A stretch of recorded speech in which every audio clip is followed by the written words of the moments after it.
Good morning, students. Today we will study exercise 7.3,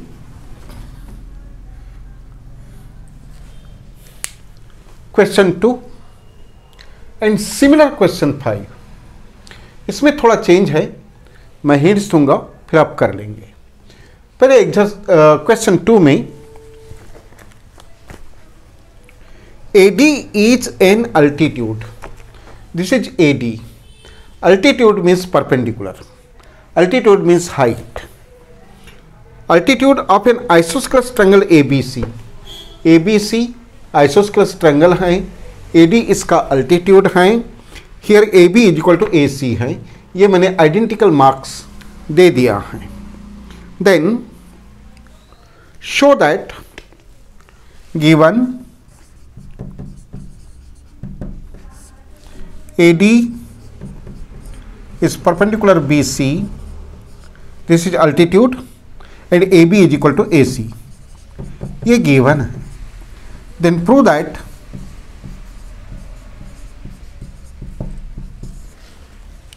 AD bisects BC, AD BC को bisect करता है. यानी कि ये टू इक्वल पार्ट्स आना चाहिए. यानी कि अगर टू ट्रायंगल्स कॉन्ग्रुएंट हो गए तो इसकी CPCT बनेंगी.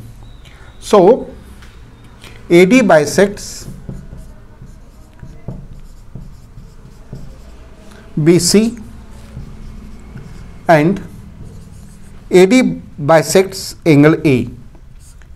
AD bisects angle A. इस तरह से. Don't use this symbol. Otherwise, I will not check this one. इसको बाइसेक्ट करता है, ये आपको बताना है. यानी कि सिंपली टू ट्रायंगल्स कॉन्ग्रुएंट करना है. 5 स्टेप्स 6 स्टेप्स का प्रॉब्लम है. Proof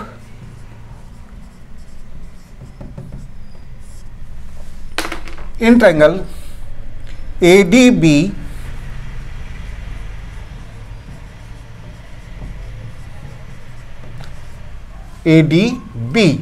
and ADC. In triangle ADB and ADC,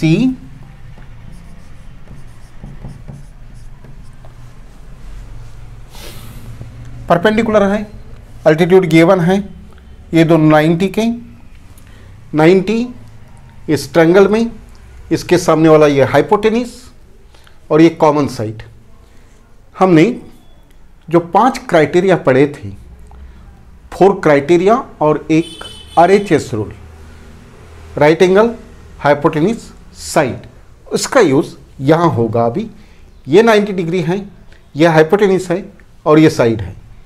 ये राइट एंगल है, ये हाइपोटेनिस है और ये साइड है. RHS रूल से ये दोनों कॉन्ग्रुएंट होंगे. सो पहले ये 90 लिखेंगे. ADB ADC is equal to 90 degree. Angle ADB is equal to angle ADC, that is equal to 90 degree given. Each is 90 degree right angle. Okay, each is 90 degree. तो उसके सामने वाला हो गया hypotenuse. AB is equal to AC.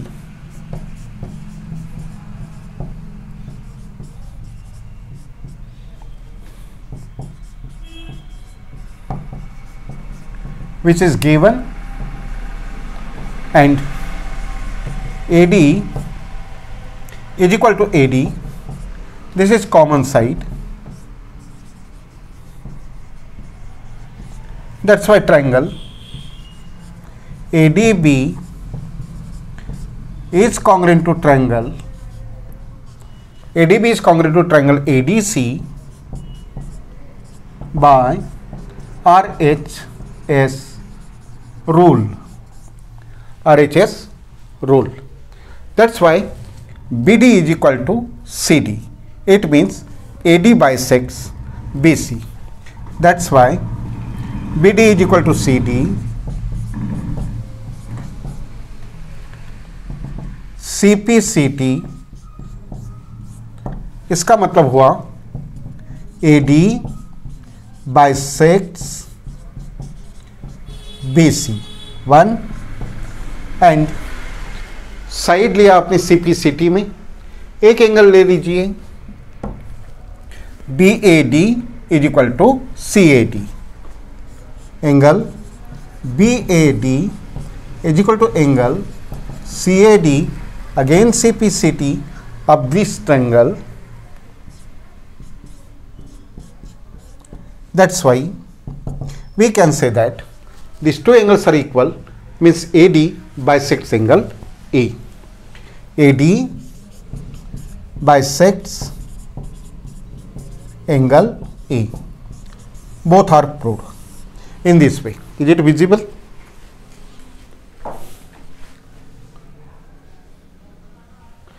Yes, it is visible. So in this way इसको prove करना था. ये कंप्लीट हो गया क्वेश्चन 2. नाउ क्वेश्चन 5 में ABC is an isosceles triangle with AB is equal to AC. तो ये तो है ही. ABC is an isosceles triangle, AB is equal to AC, AP perpendicular BC. यहां पर AD है.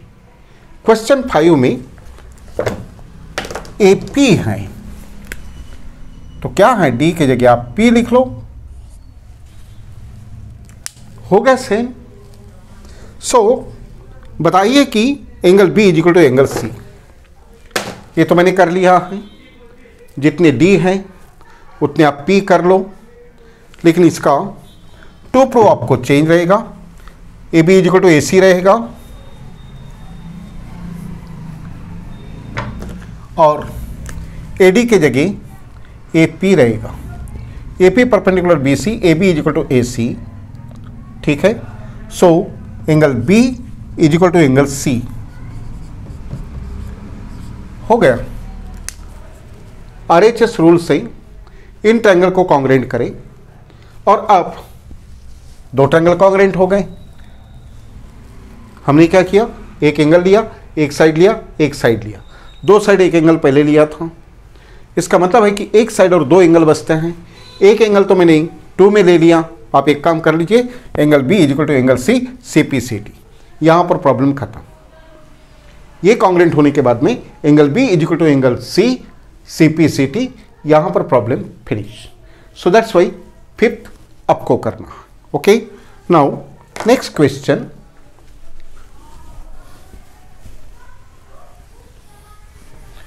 Question 4.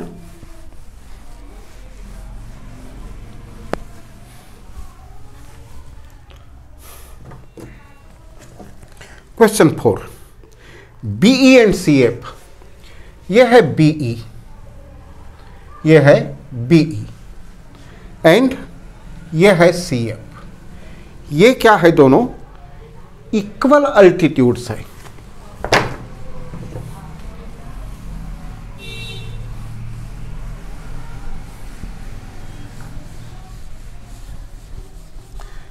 इक्वल भी हैं और अल्टीट्यूड्स भी हैं.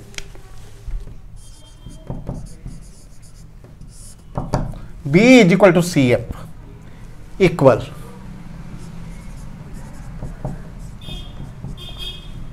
B is perpendicular on AC, ये अल्टीट्यूड हो गया.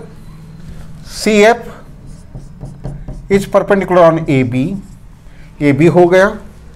उसके बाद इक्वल और altitude. Equal altitudes of triangle ABC using RHS congruence. आपको RHS कॉन्ग्रेंस यूज करना है. Congruence rule, prove that triangle ABC is isosceles. ABC को आइसोस्केलस बताना है तो आपको ABC के 2 साइड्स इक्वल लाने पड़ेंगे. सो इसको RHS रूल से करना है. एक्चुअली ये मेरा ध्यान नहीं था RHS रूल की तरफ. एक ट्रायंगल दिख रहा है रेड कलर, ये एक ब्लैक, उसके हिसाब से मैंने बनाया था. RHS की तरफ मेरा ध्यान नहीं था. तो इसमें क्या होता था कि अगर इस ट्रायंगल का ये 90, इस ट्रायंगल का ये 90, और आप ये देखेंगे ब्लैक एंड रेड दोनों का ए कॉमन था और ये दोनों इक्वल दिए हैं. ये दोनों इक्वल दिए हैं. तो इस ट्रायंगल का ये common angle A S rule से ये कॉन्ग्रेंट होते थे। लेकिन यदि आपको RHS से पूछा है तो RHS से कर सकते हैं। इसको हटा दीजिए, अल्टीट्यूड है ये ऐसे लीजिए, ये 90 और ये 90, ये 90, और ट्रायंगल के इन पार्ट्स को देखिए। एक ट्रायंगल BEC ये वाला ट्रायंगल और CFB ये वाला ट्रायंगल, दोनों ट्रायंगल BC पर बने हैं। BC पर ये भी ट्रायंगल बना है, BC पर ये भी ट्रायंगल बना है। ये हो गई इसकी कॉमन साइड, ये हो गई कॉमन साइड, यानी कि इसके भी 90 के सामने वाला हाइपोटेन्यूज, इसके भी 90 के सामने वाला hypotenuse. So hypotenuse is common दोनों ट्रायंगल की, इस ट्रायंगल की ये साइड, इस ट्रायंगल की ये side. So 90 hypotenuse and side. So RHS rule से भी ये कॉन्ग्रेंट होते हैं। So prove that triangle ABC is isosceles.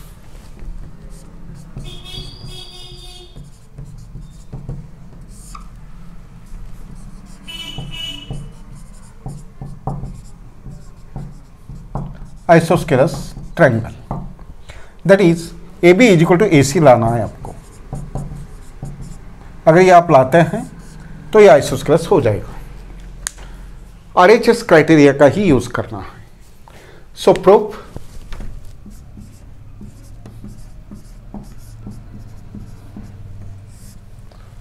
In triangle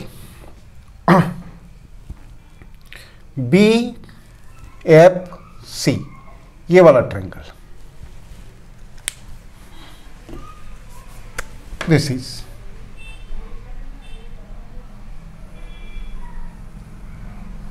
BFC, this red colored triangle, and another BEC ये ब्लैक कलर्ड। ये दो ट्रायंगल हैं। In triangle BFC and triangle BEC, BFC 90, BEC 90 given, क्योंकि परपेंडिकुलर हैं। Angle BFC is equal to angle BEC। So ये होगा right angle, इसका भी common hypotenuse, hypotenuse BC is equal to hypotenuse BC which is common to both triangle, common side, and it is given इसकी CF इसकी BE।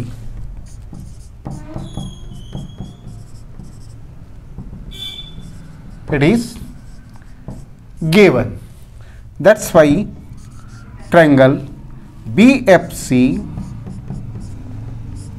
is congruent to triangle BEC by RHS rule, RHS rule over। now अब इस triangle के आपने क्या लेना चाहिए?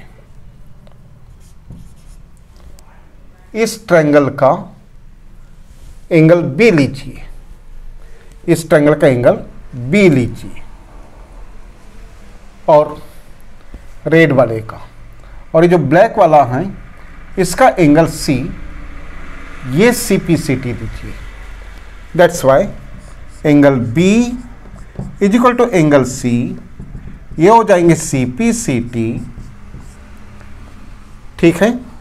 और छोड़ दीजिए इक्वेशन लेकर के, वापस लीजिए इन ट्रायंगल ए बी सी, और अभी आप इसको इस व्यू से देखिए।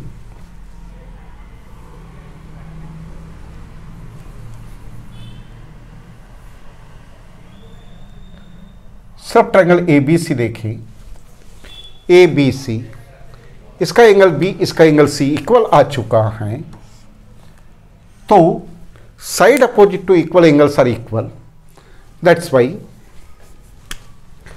Y angle B is equal to angle C from 1, angles equal हैं तो इनके opposite sides A B is equal to A C, sides opposite to equal angles are equal. अगर दो साइड्स इक्वल आ गए, that's why triangle A B C is an isosceles triangle, hence proved. ये था आपका फोर्थ वाला question. उसके बाद में एक क्वेश्चन बचता है इसका, उसके पहले टाइम कितना बाकी है ये देखें, क्योंकि बस 3 मिनट बाकी हैं और मुश्किल है।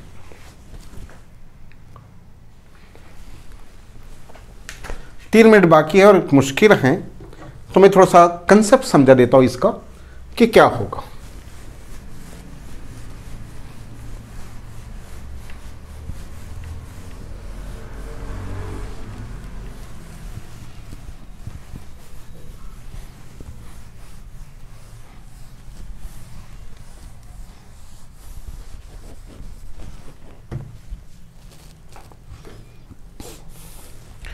Question 3.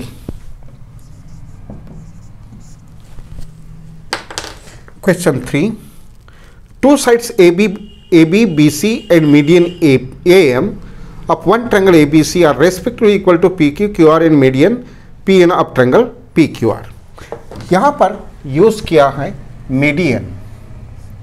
What is median? What is median?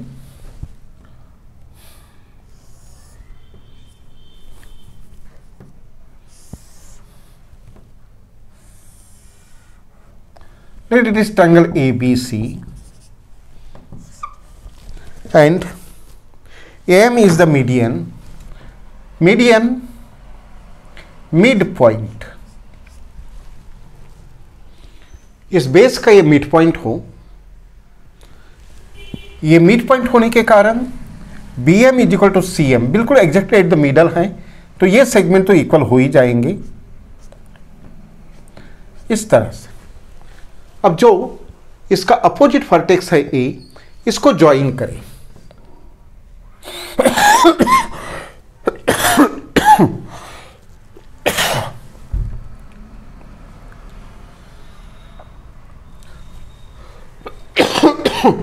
ये हुआ बेस, BC इज बेस, और ये जो मिड पॉइंट है ये बेस है, ये मिड पॉइंट है।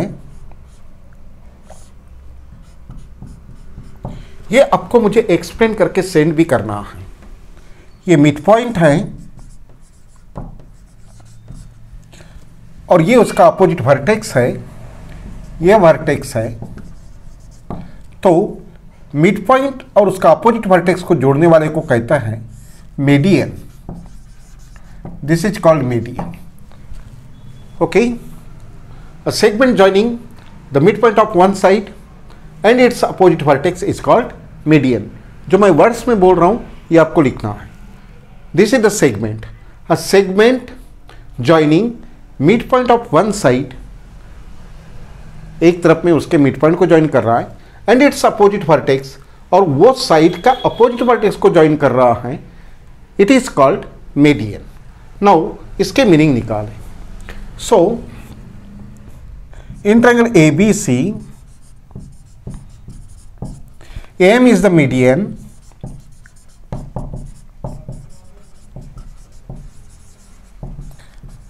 that's why ये मीडियन है। इसका मतलब है कि M is the क्योंकि मैं जो क्वेश्चन पढ़ाऊंगा उसमें इतना ब्रीफ नहीं लिखूंगा, शॉर्टकट कहूँगा जो इसका कंक्लूजन रहता है। Is the mid point of BC, यानी कि जो मीडियन रहता है वो बेस को बाइसेक्ट करता है, टू इक्वल पार्ट करता है। तो अगर M मिड पॉइंट है, इसका मतलब हुआ कि BM is equal to CM। अगर ये टू इक्वल है तो इसका मीनिंग क्या हुआ? दैट्स वाई BM और CM ये पूरे BC का ये हाफ है और ये भी पूरे BC का हाफ है, यानी कि ये हाफ पार्ट हुआ, ये हाफ पार्ट हुआ, दोनों इक्वल है, लेकिन BC के ये हाफ हैं। और मुझे इस इक्वेशन की ज़रूरत पड़ेगी, जो मैंने कंसेप्ट समझा आपको कि मीडियन क्या होता है और मीडियन की वजह से जो सेगमेंट होता है ये होल सेगमेंट का हाफ होता है। ये आपको ध्यान में रखना है और इसको एक्सप्लेन करके सेंड भी करना है। So okay students,